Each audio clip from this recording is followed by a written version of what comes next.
Welcome back to the Triple Double Watch, guys. We are back again. We got at least one more virtual episode for you guys. I am back in our normal setting Yeah, now, we flipped roles. but I'm on the and road. today's JJ's back. yeah. So we got at least one more virtual episode for you guys. We're recapping Game 4 today.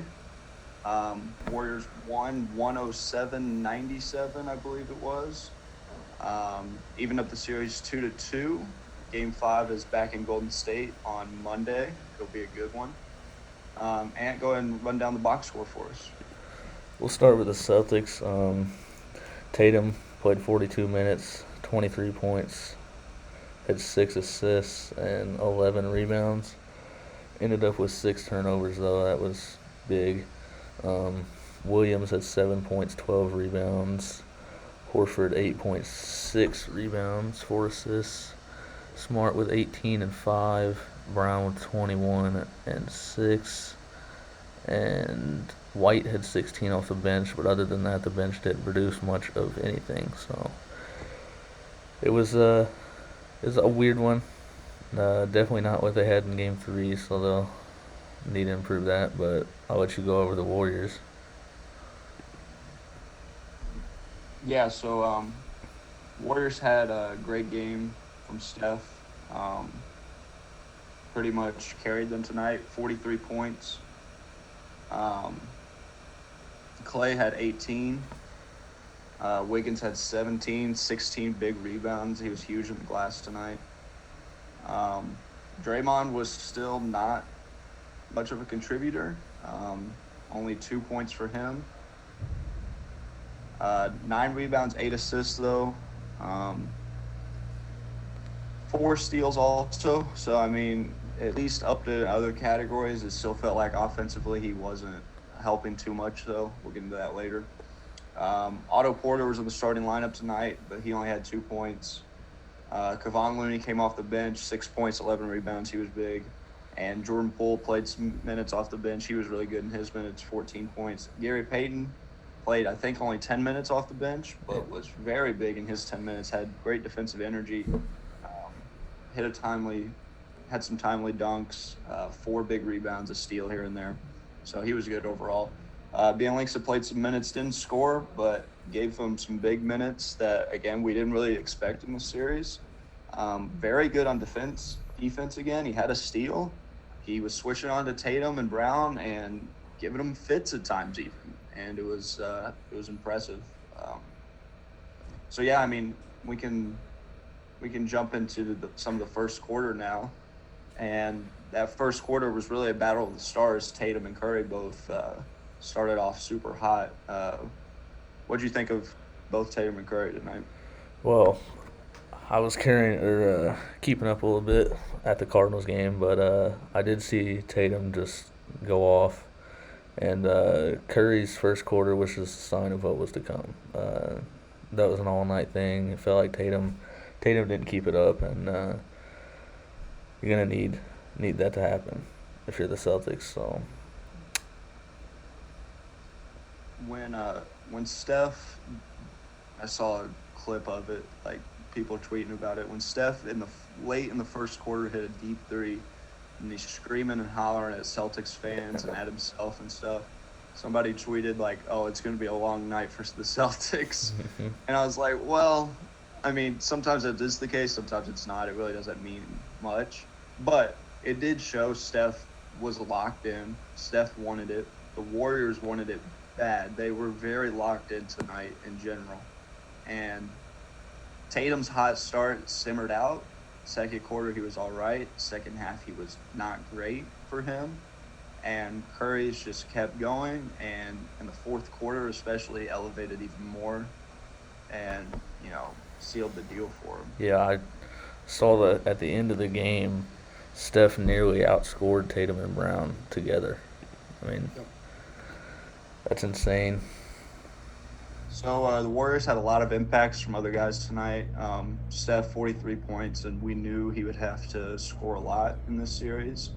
But Clay with a solid 18, 7 of 17 shooting, but 4 of 10 from 3. So the splits aren't bad there by any means. and Clay's defense was stellar tonight. It was on point. It looked like all defensive with pre-injury Clay Thompson. What did you take of Clay tonight?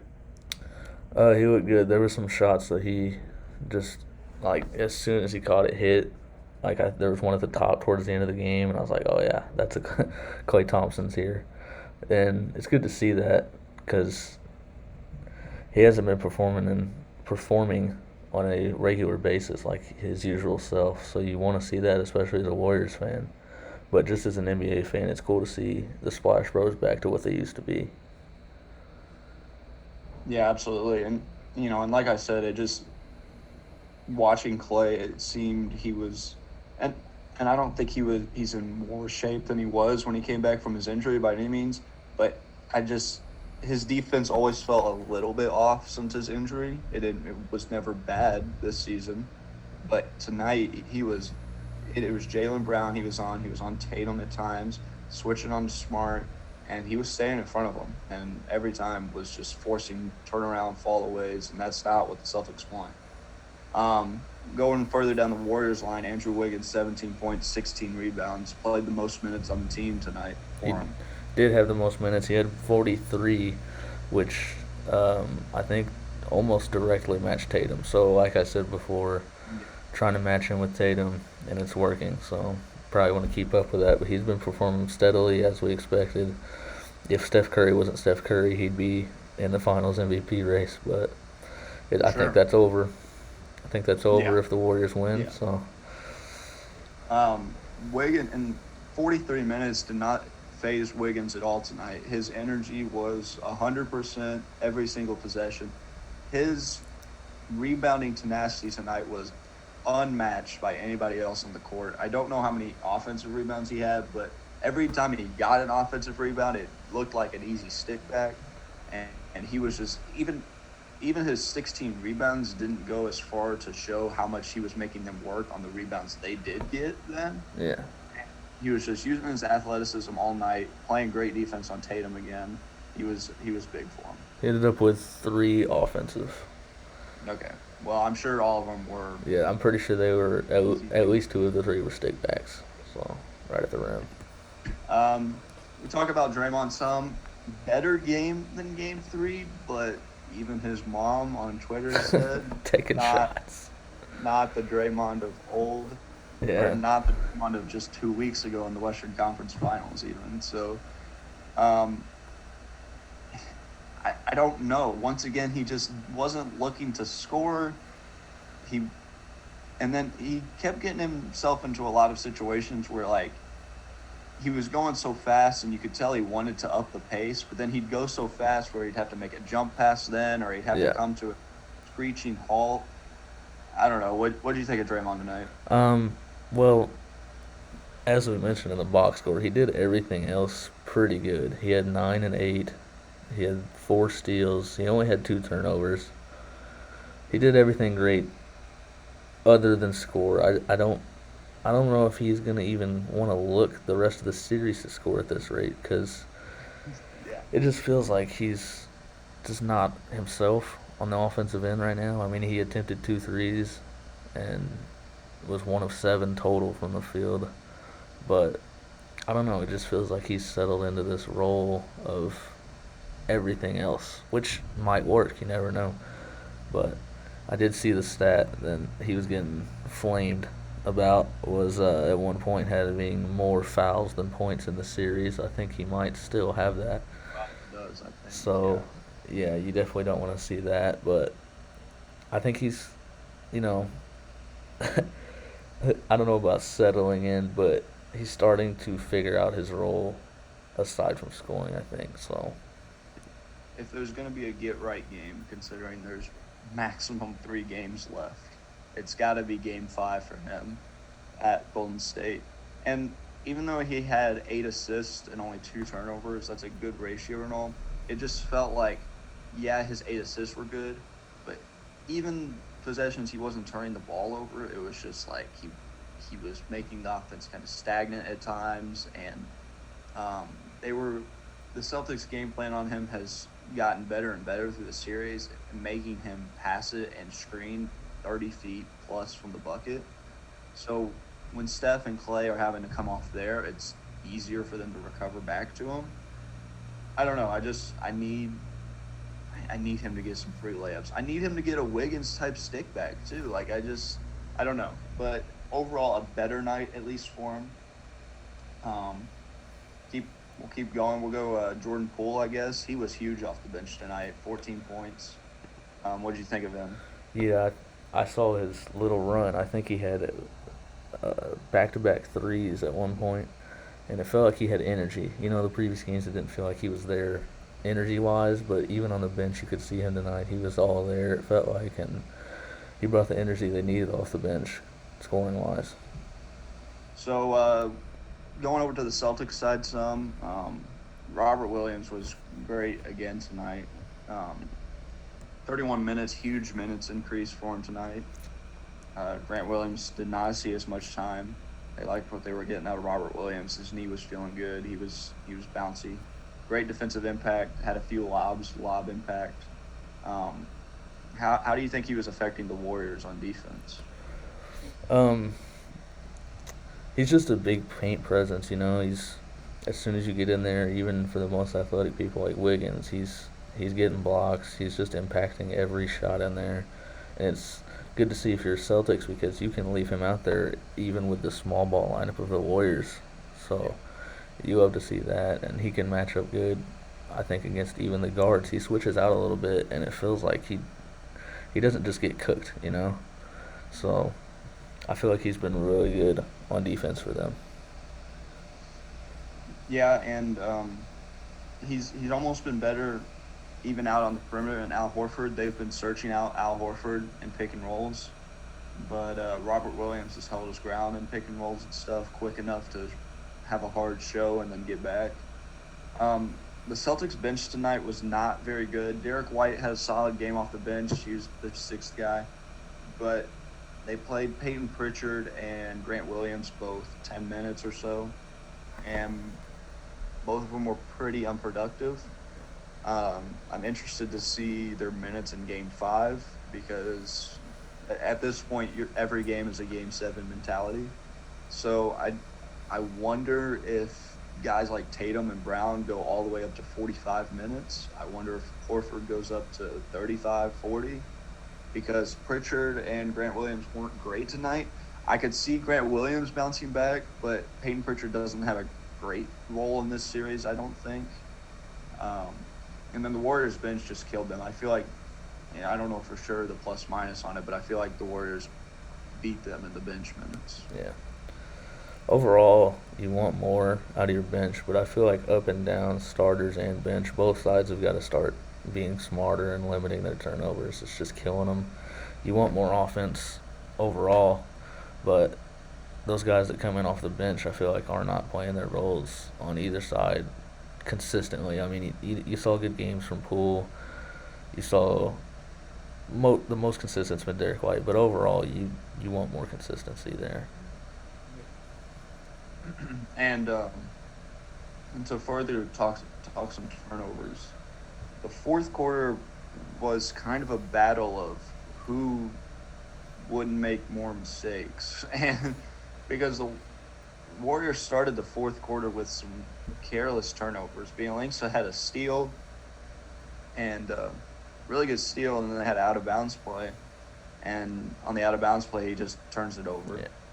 And then very next possession they get another stop, and Curry goes down, dribbles down to the corner and throws a overhead behind his head pass, and easy interception. I think it turned into 2 points or a foul on the other end, and they called a timeout after that and reset, and the Warriors didn't have many turnovers then, and then the Celtics started having turnovers, and it was the whole momentum swing at that point, and it really locked in the Warriors defense and got their offense going then too. Yeah. So the fourth quarter was back and forth, but in the end, Curry hit timely threes, had a floater from the elbow at one point that was just a backbreaker for the Celtics too. So talking about Curry, I mean, this was vintage Curry tonight. Mm-hmm. Absolutely. 43 points. He was tracking the defense, making good passes, playing pretty good defense to himself. And this is a game that we said if the Warriors go on to win this, he's a locked up Finals MVP at this point. Yeah. And at this point, it seems very personal to him. I I've seen a lot of things on his historical impact. His 3 championships kind of being math, like his impact in the championships. Yeah. And I don't fully understand it because, yeah, you have the 1 year of Iguodala winning the championship or winning the Finals MVP, and then KD wins it the other 2 years. But you look at it, it's not like Steph wasn't doing his thing in any of those finals, and I don't know. I don't understand. What do you think, Am? Yeah, I'm not really sure. It's probably because just everybody looks at the finals MVPs, and that's the go-to when you look at the finals for most casual fans. So I don't know if it's necessarily just hate for Steph or if it's just people looking at that finals MVP. But I do agree it's unwarranted. He's been really good for every year we've watched him in the finals. Even that 2019 when they lost, it was like he was trying to carry him because that was when KD was hurt, Clay got hurt. So I'm with you. I'm not sure where that's coming from. Well, and that's part of some people's argument is, oh, well, when KD got injured and Clay got injured in the Raptors year when they played the Raptors, he couldn't fully carry them to the finals or like to win it. And that argument is just weird because that team wasn't set up to be without KD. It wasn't set up to be without Clay for sure, not both of them at least. And the year they lost against the Cavs, I mean, yeah, they blew the 3-1, but that was still a no KD team, and you didn't really have a true third scorer on that team. I mean, it was that team against the Cavs was very similar to this year's team, if not slightly worse, actually. Even though they were 73-9 that year, this team's probably a little bit better in all reality. I mean, Wiggins is very, very good for this team. Kevon Looney has stepped into a huge role. Jordan Poole, we've mentioned, is the best sixth man they've ever had. And, it's like you question, like, what is Steph supposed to do? Outduel KD in the years KD wins Finals MVP? Like, is he supposed to outduel his own teammate? And so Curry's impact is just – and it goes deeper than the stat sheet, too, because Curry is just a magnet for defenses. And I don't know. It's just you don't win 3 Finals MVPs – or 3 Finals in general, by just being all right in historical rankings. Yeah, and even looking at the stats, I saw after last night that Steph's the 3rd oldest player to score 40 points in a finals game, behind LeBron and Mike, the 2 GOATs. I mean, exactly. He's been putting these numbers up. I mean, this isn't his first 40-point game. That wasn't even his career high in the finals. Yeah. I mean, he's crazy, but that's what we come to expect from Steph.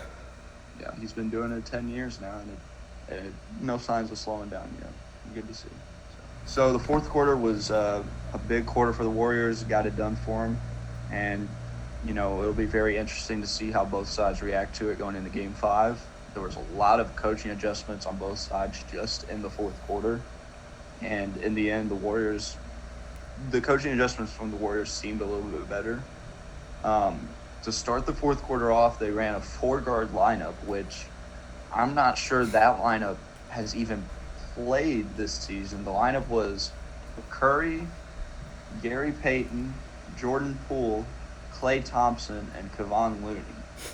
If you're wanting to do your traditional point guard through center, that's Klay Thompson at your power forward, and Gary probably Payton at the Payton 3. at small forward just because he's so athletic, and Yeah. so a super small lineup. But it was a good lineup. It was an interesting lineup. And Kevon Looney was holding it down in the paint, rebounding, and it allowed everybody else to just fly around with some speed. It was a gutsy decision, but I loved the lineup. It was fun to watch. What did you think of the lineup? It's definitely something different. Like you mentioned, I don't know if we've seen that ever from the Warriors, but a lot of different lineups tonight. They started with Porter, obviously, and that lineup has rarely ever been together, but they've been really good together. And this small ball lineup was also really good together, and it was interesting that lineup was working without Draymond. And as you've mentioned, Draymond was kind of in a platoon spot there at the end. So Yeah, so Draymond had an interesting role in the fourth quarter, and he accepted it for sure. He sat a long time. I think he didn't come into around 4-ish minutes in the fourth. Um, granted he had played that whole third quarter, so he was getting his some of his normal rest anyway. But it kind of was extended. And then even when he came back in with 4 minutes to go, they did offense defense substitutions with him and Jordan Poole, right? I think so, yeah. And so that's a gutsy coaching decision by Steve Kerr, taking out your 3-time champion and however many time All-Star, in crunch time minutes. But the announcers mentioned it on the broadcast. They said, considering this was as the time was winding down late, he said, considering the Warriors are winning this and not losing this, Draymond might go on his own podcast and say, I support that decision fully. I wasn't playing good on offense. I wasn't right. And they said, well, I wonder what his response would be if they were losing this. But it worked out well, too, because there was a lot of dead balls in the last 4 minutes, whether it was out of bounds, timeouts, whatever else. Mm-hmm. So it allowed them to switch a lot. They did not have many possessions where Jordan Poole had to play defense and Draymond had to play offense. It worked out very well.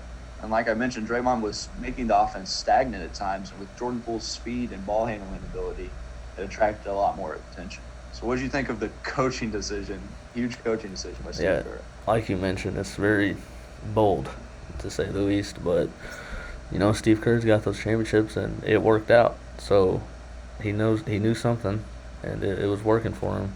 I would say another adjustment I saw late in the game that was interesting was the defensive matchups. So on both ends, I saw that I don't think this was on switches either. I think Draymond and Jaylen Brown ended up guarding each other late game. So that's, if you're the Celtics, that's putting your probably weaker defensive guard on the worst offensive player on the floor. And then, obviously, Draymond's defensive player of the year. I mean, you got him on the go-to guard for the Celtics other than Tatum because you got Wiggins on him. So it was interesting to see all those adjustments. Yeah, and late the Warriors defense was just suffocating. Nothing was open. I know the Celtics did not score much late. Al Horford hit a contested 3 in the corner. Draymond had a good closeout. Al Horford just hit it right over him. Other than that, they were taking fall-away jumpers. They were taking running layups, fading away. Everything just seemed fading away. Clay, Draymond, Wiggins, all of them were staying strong defensively. And there were a lot of calls in the fourth quarter and even throughout the game that went against the Celtics for sure. It was either a no call or it was a foul call, and it went against the Celtics. And the Celtics were very upset. And, when you're not getting some calls, that makes sense. But a lot of them, watching it back, seemed like the right call/no call. It seemed like a lot of times Clay, Draymond, Wiggins were bodying up, and, they were trying to take force-aways. They were putting their arms out, trying to draw the contact, and they just weren't getting it. And I thought a lot were good no calls. Yeah, that last 5 minutes, just the Warriors defense stepped it up overall. And the last five plus minutes that I saw the stat, the Warriors outscored them 17-3. That 3 from Horford was the only field goal made. So 1 of 8 from the Celtics, 5 of 8 from the Warriors in the last 5, and each had 1 turnover. But like you said, the defense just stepped up huge for the Warriors there at the end. Yeah, it was a complete reversal from game one. Game one, that's what the Celtics did to the Warriors. They locked in on defense. They went on a huge run.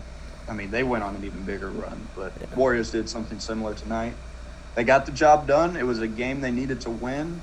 I said last time that I think winner of this game wins it all. I'm going to stick with it. I think Warriors probably do it in 7. I think home teams win out from here. That'd be my prediction at least. What's your prediction at least going forward?